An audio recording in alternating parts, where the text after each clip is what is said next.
Africana, Chapter 8, written on Tuesday the 26th of July at 10 in the afternoon. The first night was really fun. We were joined by Hasu's friend, and we had great food. Sadly, there had been a shooting in Munich, so talk turned to terrorism, Trump, and Brexit. I was still very tired from the travelling, so went to sleep. Late wake up the next day was real nice, and we had another good breakfast, always eating way too much. We went to the gym after to work off our weeks of inactivity and to start training for our Kilimanjaro climb.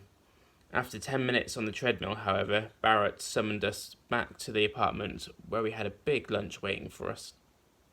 For the rest of the afternoon, Jess slept whilst I sorted out photos and showered. That evening we went for dinner with more of Hasu and Barrett's friends. We went to a posh hotel called Sankara, where we met Nilofer and her husband, Kaita, and her husband, and two other guys. We ate at Gray's Steakhouse and both loved Nilofer.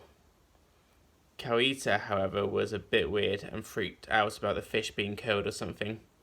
I had the steak, which was so nice, but only a tiny portion. After dinner, we headed upstairs to a rooftop bar which had a swimming pool and a live band. I was on Skype to my mum and walked around showing her the views, not playing Pokemon Go. After we went Gypsies, which was a very cool bar and kind of made me want to go out.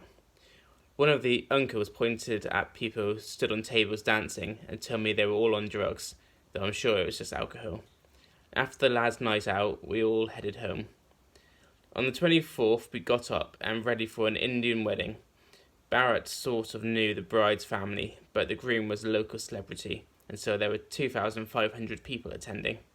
We arrived late, and as we got to the entrance, the groom was waiting to go in. We walked in behind him and found ourselves in the main procession behind him. We even got front row seats, so we'll be in a lot of their photos and the video. The ceremony was pretty long and boring, with lots of different rituals. No one's really paying attention, and I reckon most were there for the free food.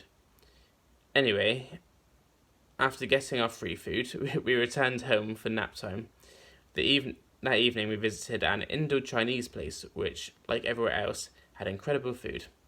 Barrett said something in Swahili to the waiter, and all I could make out was white person. Turned out that he said to make the food less spicy, or the white guy will shit fire. After American politics talk, it was home time. Last day in Nairobi. Usual late wake up, and then onto the elephant orphanage. We got lost multiple times, and the locals had no clue, but eventually we found it. Barrett got his shoes dirty and was in a strop, but the elephants were super cute, so probably cheered him up. We watched them eat leaves and frolic, and then it was on to the giraffe sanctuary. We were literally so close as we fed them from our hands. Afterwards, we headed to the Galleria and ate at the art cafe, whilst Barrett demanded they buy Coke Zero from the local supermarket. Apparently it's an Indian thing. We drove to see the house Barrett grew up in, and then home for our last meal with Barrett and Hasu. It was a fun evening, but they were confused at me giving them thank you cards. Apparently not an Indian thing. Then it was off to bed for a last night in nice beds. Early wake up and then to the Heron Hotel. Pickup was delayed because Hannah had been picked up by the wrong company, so we had a horrible, expensive breakfast and said bye to Barrett Foa, who followed us out of Nairobi. Then on to our next truck.